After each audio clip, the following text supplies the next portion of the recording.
Hi, and welcome to Barton Springs University Virtual Edition. My name is Bobby Levinsky, and I'm an attorney with the Save Our Springs Alliance. Here at Save Our Springs, our primary mission is to protect the water quality and water quantity of the Edwards Aquifer and the springs, creeks, and rivers that depend on it. You know, oftentimes when people hear that I'm an environmental attorney, they think that I'm out hugging trees or worshiping salamanders. And while that may be a perk of the job, in truth, most of the environmental regulations that we seek to enforce and that have been adopted across America are actually intended to protect human health and our overall quality of life. The Edwards Aquifer is the primary drinking water supply source for over 2 million residents in Central Texas. And that figure does not even include the city of Austin, which has identified the Edwards as an important potential future drinking water supply source to meet our growing demands over the next 100 years. In 2019, the city of Austin faced a new threat to its water that we haven't seen before. Toxic blue-green algae showed up at Lady Bird Lake. Blue-green algae is somewhat confusing because it's not actually an algae. It's a cyanobacteria. This is a form of bacteria that thrives in warm water such as lakes, ponds, and rivers. It's invisible to the naked eye, but as it rises from the bottom of the lake and clumps together, it starts to resemble algae. That's how it gets its name. It starts to form this gooey-like substance at the surface of the water that takes on the blue-green tint. Dogs are uniquely susceptible to blue-green algae because they're more likely to consume it as they're swimming in the water than humans. You know, as you throw a ball into the lake and the dog retrieves it, it's swimming and its mouth's open and it might actually take in some of the water into its body. Once that blue-green algae makes its way into the dog's system, it immediately begins attacking. It'll show up as symptoms like diarrhea and vomiting, seizures, and respiratory paralysis, which means that the dog's lungs stop breathing. As a dog owner, this horrifies me. And even if you aren't a dog lover, you should be concerned about blue-green algae because it can be harmful to human health. You might be kayaking or paddling on the lake and fall in and get some water into your system, or the blue-green algae might even make its way into the city's drinking water supply. The city of Toledo, for example, had to shut down its drinking water supply after toxic algae showed up in its lakes. Now, I know, why is this scary attorney guy trying to scare me away from drinking water? I'm not. What I'm trying to do is emphasize the importance of environmental regulations and actively monitoring the water quality of our water bodies.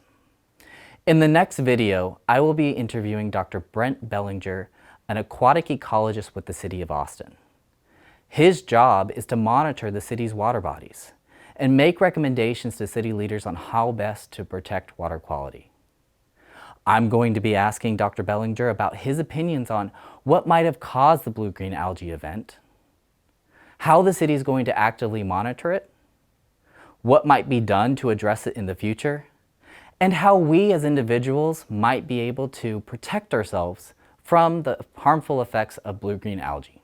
Now, without further ado, let's get to the interview. Again, my name is Bobby Levinsky. I'm here with the Save Our Springs Alliance. I'm interviewing Dr. Brent Bellinger of the city of Austin. He's an aquatic ecologist who monitors the city's water bodies, including the lakes, rivers, and creeks that we all love and enjoy. And I think we're ready to begin. Can you hear me, Dr. Bellinger? Yes, I can. Thanks for having me, Bobby. It's good to be here. Thanks for participating in Barton Springs University. Again, you're one of our favorite speakers. I just wanted to first let people get to know you a little bit. So how did you choose to get your career in environmental science? It's a great question. I was very fortunate to grow up, despite being in Milwaukee in a big city. I was about a mile from Lake Michigan. So I was exposed to that large water body. Milwaukee had a lot of great green spaces. parks, rivers, creeks throughout the city. And every year with the family, we'd go up to northern Wisconsin, which is known as the Lakes District. And me and my dad spent a lot of time fishing. So at a very early age, I developed an interest in our aquatic resources and had decided very early on that that was what I wanted to pursue, to become a limnologist. Did you see any pollution when you were growing up? Is that kind of what got you interested in like the water quality itself? You know, we saw it. It was just kind of what it was. You know, again, being in the city, you saw a lot of revetment and alterations to the natural environment.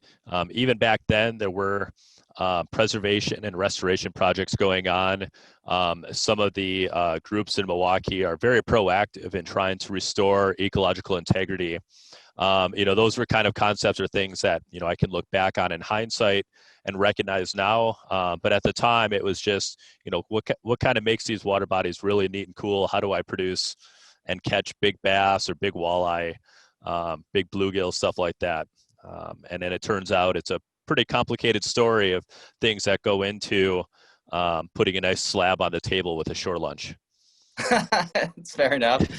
So you turned it into a career. You got your PhD at Michigan Tech. What was the PhD in? What was your doctorate degree in?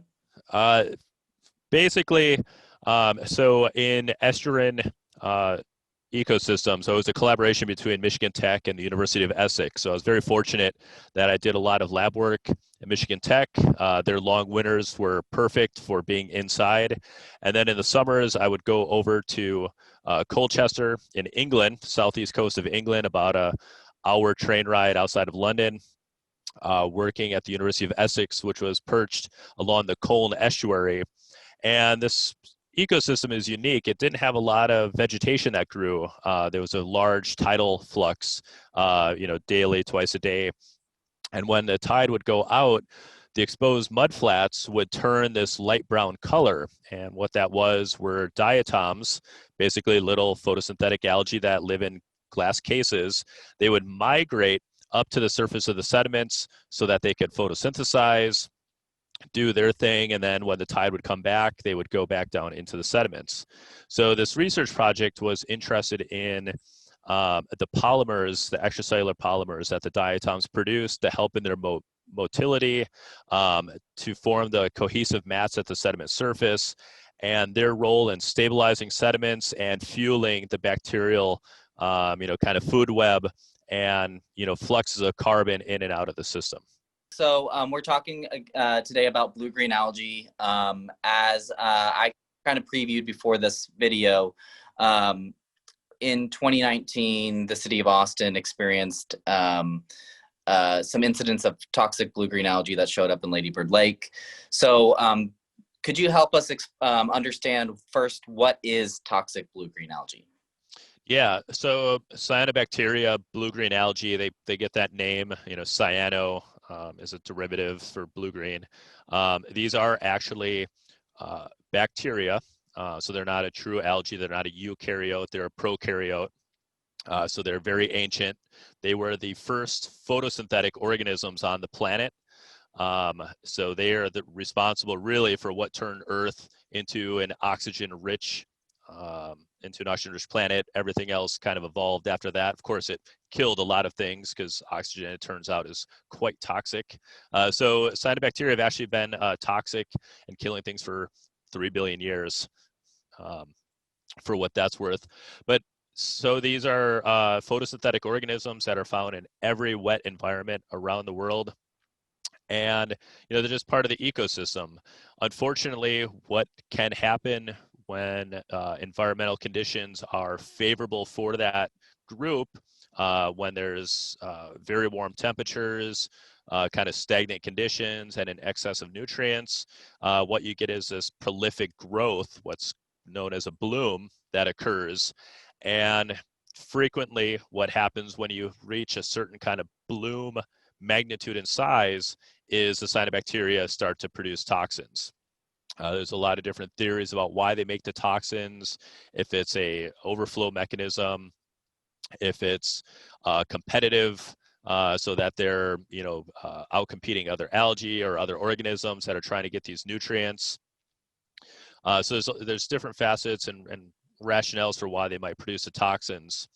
And then, so what we're looking at here, this is the bloom, the proliferation that we had in Lady Bird Lake. These are mats. As I alluded to with my PhD research, it turns out that when you get a lot of algae growing together in a matrix, they tend to stick together with extracellular polysaccharides, proteins, and other things. But basically, you just get this, nice rigid structure.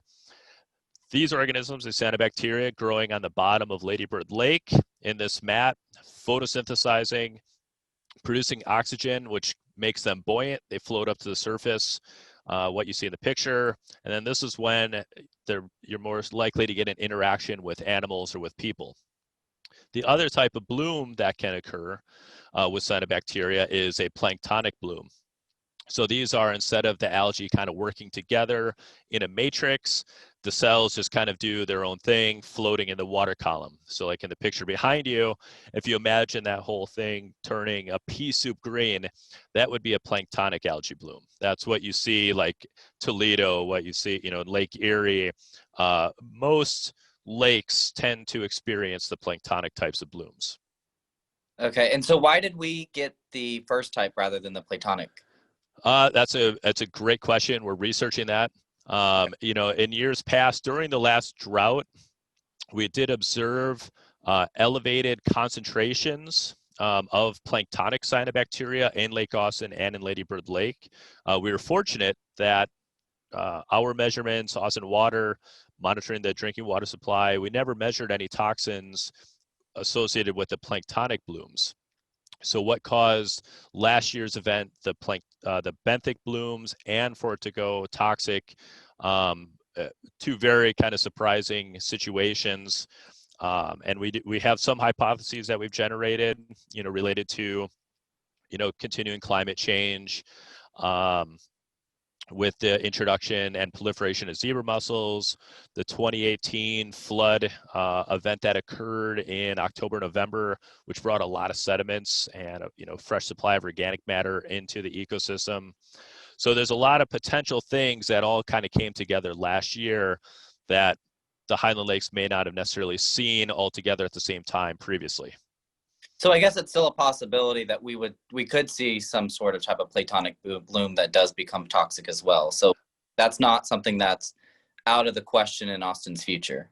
Correct. It's something that, us, Austin Water, LCRA, we're continuing to look and monitor for, again, because it is the most common type, given the type of water bodies we have, where the planktonic blooms occur, again, kind of larger open water areas versus these benthic blooms that tend to be tucked near shore, backwater areas, etc. So yeah, so both are still very possible. So we know that this was discovered after dogs were swimming in the water. They started getting sick. How did the city proceed to investigate? The city response was great. It was very fast. When the first 311 calls came in, a couple of my colleagues went out to Redbud Isle. That picture you showed was actually taken that initial weekend when the reports were coming in. So that's what it looked like in 2019. Yep. Yep. So looking at that algae, where it was congregating in these areas where the dogs were swimming in, and the symptoms that the dogs unfortunately suffered prior to their death, everything just kind of lined up that it was a cyanobacteria event. Samples were collected, some microscopy was done initially to see what organisms were in the mats, verify that these are potentially toxigenic cyanobacteria. We had a couple of different universities then that extracted the mats to look to see what toxin might be present. And it was at that point that two independent labs identified a very potent neurotoxin in those mats. So again, everything kind of then fit together. The story made sense. At that point, Redbud Isle was closed down. The other dog launches around Lady Bird Lake were closed down.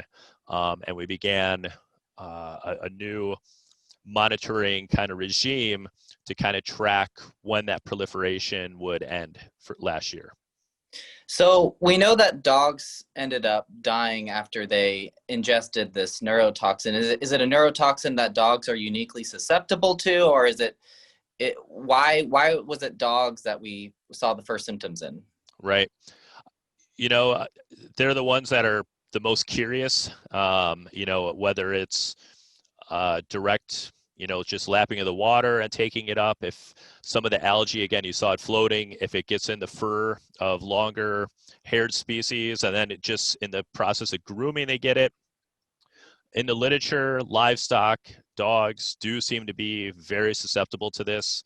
You know, if it's something that's part of their physiology or just how much they incidentally or accidentally ingest. But dogs are very susceptible to this. You know, people were very unlikely to consume that type of algae. So that's why to date, knock on wood, there have been no reported human deaths related to antitoxin, which is a great thing. But again, it's, you know, that type of algae, a person is not very likely to ingest that. Even if you're lapping up some of the water, we did not measure toxins free in the water. So you really had to take in that algae. And that's unfortunately what happened with the dogs last year. But it may be something as simple as dogs are more likely to eat something oozy and gross than a human is. Yep. So Yep. they might say, "Oh, that looks good," and ingest it. Yep. Where But people have to worry is if there's a planktonic bloom, if you get a large die-off of the algae, of the cyanobacteria cells in the water, when the cells die and rupture, they release those toxins into the water, and then that's when it gets into the drinking water supply, or someone that's recreating swimming, indirect ingestion, they're likely to be impacted. Again, we were very fortunate last year, different type of algae bloom, different type of toxin than you typically get with a planktonic bloom, and we didn't have any of these toxins in the water. okay, so if it were more of the platonic type of bloom that they saw in the city of Toledo, for example, and people were out paddling and fell in the water, that would be where it would be more of a concern for human health than Exactly. in 2019. Exactly. Yeah. And it's why many municipalities, when they see a large planktonic bloom, they will close down the water body to all recreational use. And so if it does get into the water supply, are there methods to treat the water to make sure that it doesn't make it into people's glasses of water?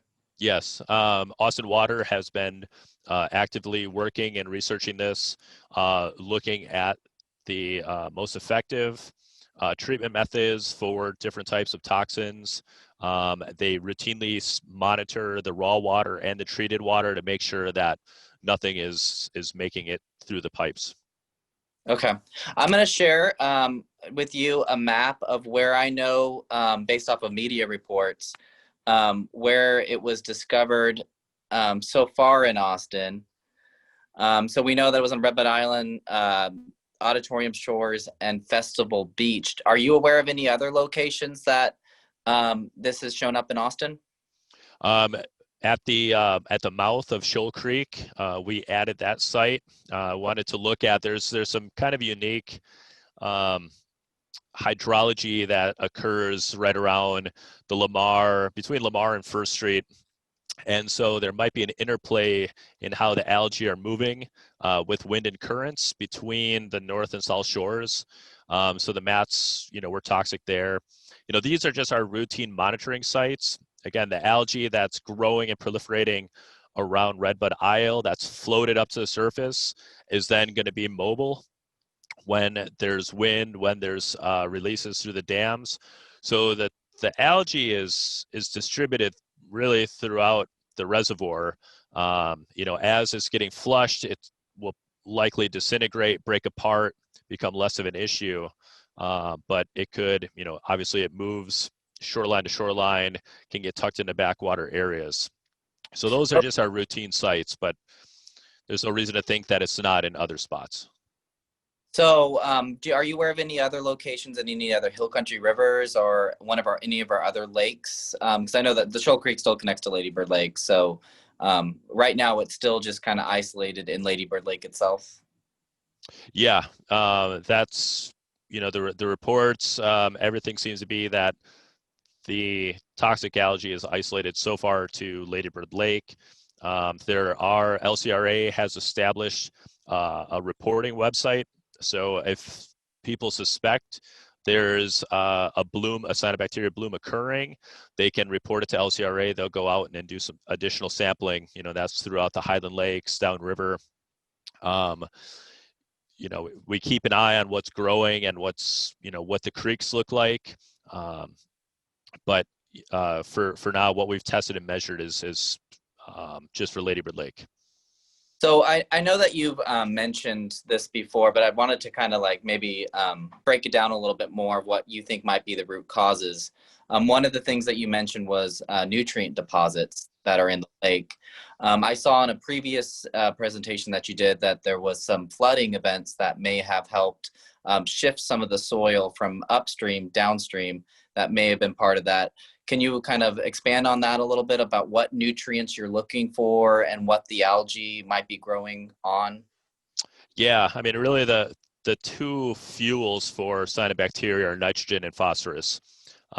These are two nutrient species that can be bound onto sediment particles, whether it's from animal waste, livestock, farming. Any excess gets mixed into the soil matrix. Of course, we are in flash flood alley. When you get large rain events out in the hill country, mobilizing those sediments into the creeks and the receiving Colorado River, all that moves down river. And then, as it hits each of the impoundments, each of the different reservoirs, some of that material will drop out. 2018 was an extraordinary event that turned so many of our reservoirs into, again, chocolate milk is what it looked like. So this was a tremendous loading of potential nutrients into the system. Cyanobacteria are, again, they've been around for a long time. They've figured a lot of things out. They're one of the few organisms uniquely adapted to what would be otherwise kind of bio-unavailable nutrients. They can go out and scavenge it. So if there's phosphorus that's bound up on something else, the cyanobacteria can produce an enzyme to cleave that phosphorus, and then they can use that for their growth. They can fix nitrogen from the atmosphere. They can also go after nitrogen using different enzymes. They can sequester excess nutrients. You think most organisms, they only take up what they need in the moment for their growth. Cyanobacteria, they see a lot of phosphorus available. They're kind of putting on that winter weight just in case. So they can sequester in these different polyphosphate bodies are called. It's just a long chain of phosphorus ions. They're just hoarding it for later on. So, and then other algae can't compete with them for those nutrients. So there's a lot that they can do when they're presented with different resources in order to outcompete and proliferate. So you mentioned that phosphorus can be found in animal waste. We know that Redbud Island is a frequent spot for people who have dogs to go out and swim, and dogs might do their business while they're out there.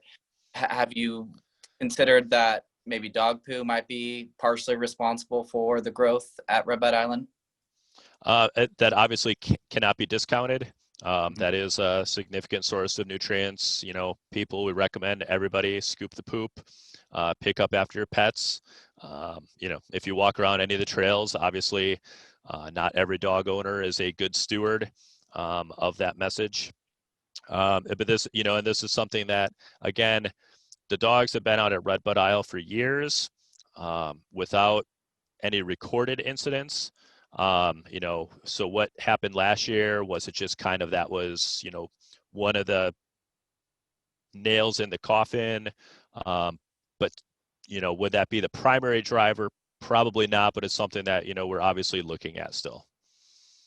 And then considering it might be a multitude of factors, I know you also have mentioned heat and climate change as a contributing factor. Could you kind of expand on how heat's involved in it and what climate change might do in our future for this? Yeah, I mean, Central Texas is hot here, but the cyanobacteria really like warm weather, warm temperatures, that's when they really, their growth really kicks up. So as we have our average daily temperature is higher, as we get these longer periods of 100-degree, high temperatures throughout the summer, all that's going to do is just keep shifting the average water temperature up and in favor of the cyanobacteria. Then that's compounded really with the climate change beyond the temperature increases. It's these changes in rainfall. Again, we're here in Flash Flood Alley, and while the big rainfall events get a lot of the press, the other things that people don't think about are these micro droughts that can occur. So you have these couple of month periods with no rainfall, things dry out, the ground gets loose, gets cracked, and then when you get one of these large rainfall events, you're more likely to flush out a lot of these sediments into the receiving water bodies. And unfortunately, most of the models, most of the observations that we're seeing with climate change is you're seeing more of these extremes, a very, very large rainfall event, a long period of no rain, another big rainfall event. So you just keep hammering basically your receiving water bodies with not enough flow and then way too much flow and the deposition of a lot of organic matter and inorganic matter. So climate change is, really just going to exacerbate these other problems that are, in the watershed. So it's the increase in just temperature, it's the increase in rain and excessive rainfall events, and an increase in drought that all kind of contribute to the perfect conditions for something like toxic blue-green algae to grow in our lakes. Yep, and that's why it's the occurrences, documentation of it globally are on the rise, and it all fits that same pattern. Another thing that you mentioned, zebra mussels. Could you explain what a zebra mussel is? Zebra mussel is a little mollusk. It's from Eurasia. It was brought into the Great Lakes on accident in the ballast water of one of the salties that comes in. We do a lot of intercontinental trade between the U.S., between Europe. These ships are carrying a lot of different cargo. When they don't have any cargo, they use water for ballast. You put a bunch of water in your home port. You bring that to the Great Lakes. You dump all that water out before you take on your load. And what you've done is just expel this extreme soup of a variety of organisms. I mean, there's dozens and dozens of species that have been introduced into the Great Lakes by ballast water, unfortunately. Some are more benign and others more dramatic. Zebra mussels are an ecosystem engineer, and their cousin, the quagga mussels, an ecosystem engineer. They're able to dramatically alter every aspect of an aquatic ecosystem. And the most obvious impact they have is that the water clarity increases. People are like, oh, hey, clear water, it's great. Yeah, not so much for things that need food in the water column to feed on. So if all of a sudden all of your food resources are gone because zebra mussels can filter a gallon of water a day, that's a problem. Of course, there's the incidental impacts of zebra mussels on infrastructure, having to clean intake pipes, fouling up boat docks, boat hulls, boat motors, dead shells washing up on beaches and cutting people's feet and hands. Those are all awful things. And then the other thing that people don't see under the water that's occurring, if you have all these nutrients, algae, particles in the water, and it's all being taken up and eaten by the zebra mussels, what does everything do? Everything poops.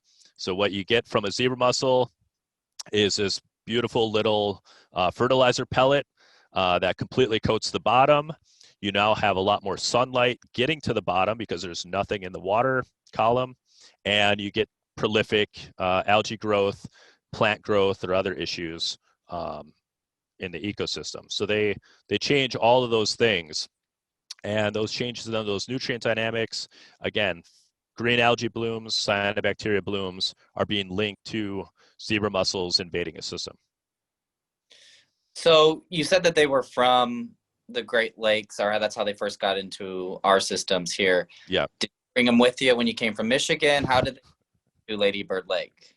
Unfortunately, this would have been due, you know, the the ships that were coming in, there were no rules or regulations on treatment of ballast water.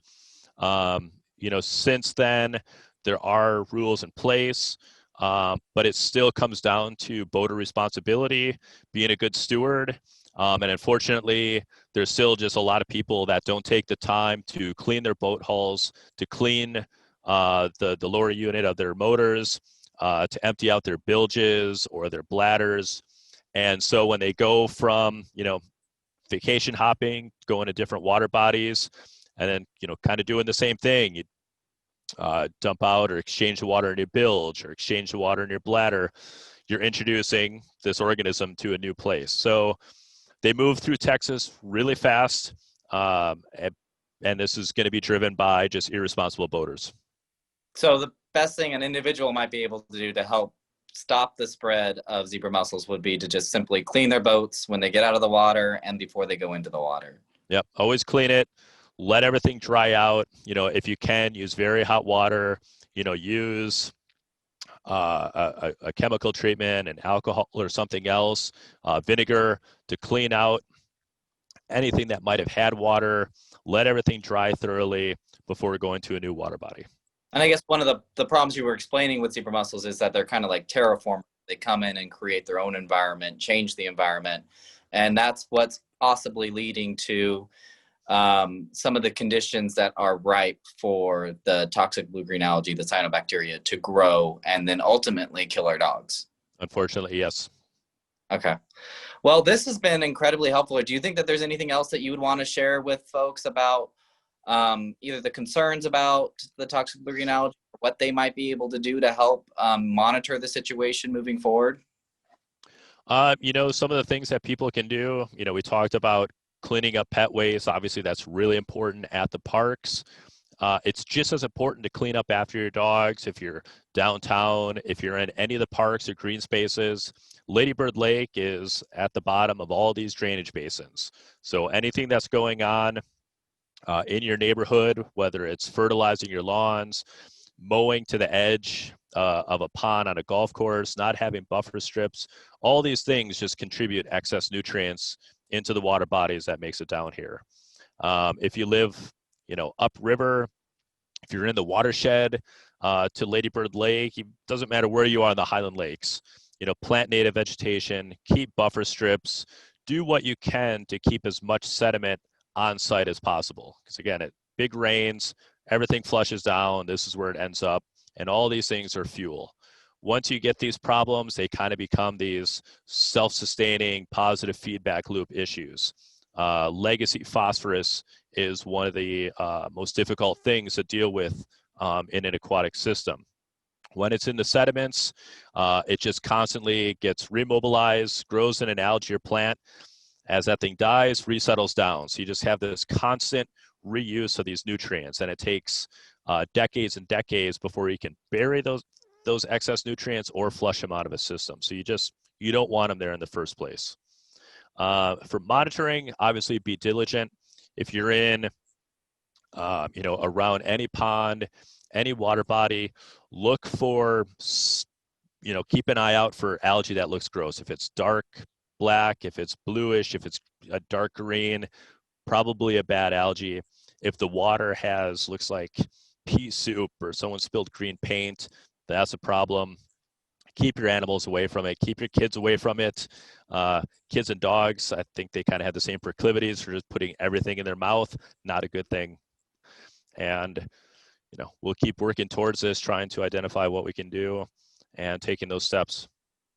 Well, thank you so much for your time, Dr. Bellinger.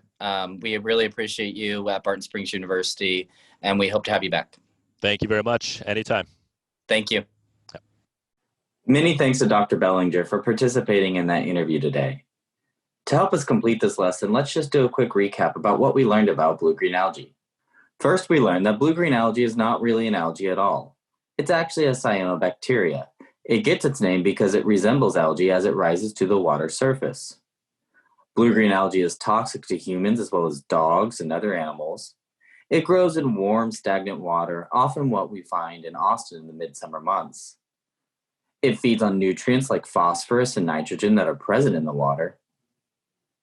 Possible contributing factors for the proliferation of blue-green algae include climate change, such as excessive heat and rainfall events, invasive species such as zebra mussels that have changed the chemical composition of the water, and pollution such as dog poo and fertilizer that are rich in nutrients such as phosphorus and nitrogen. Dr. Bellinger also helped us out with some tips on what we can do to keep ourselves and our dogs safe from blue-green algae. First, you want to avoid warm, stagnant water, especially if there's algae visible on its surface. After your dog takes a swim, immediately rinse them off to make sure that there's no algae stuck within its fur. To help mitigate the contributing factors that help blue-green algae grow, we want to make sure that we're picking up our dog's poo and properly disposing of it. We want to wash our boats before and after use in the lake to prevent invasive species from making their way into other water bodies. And we want to reduce our carbon footprint to help slow the pace of global warming. Many thanks for viewing this video and participating in Barton Springs University. Please make sure to check out some of our other videos. And if you have any more questions about blue-green algae, please feel free to reach out to us. Thank you.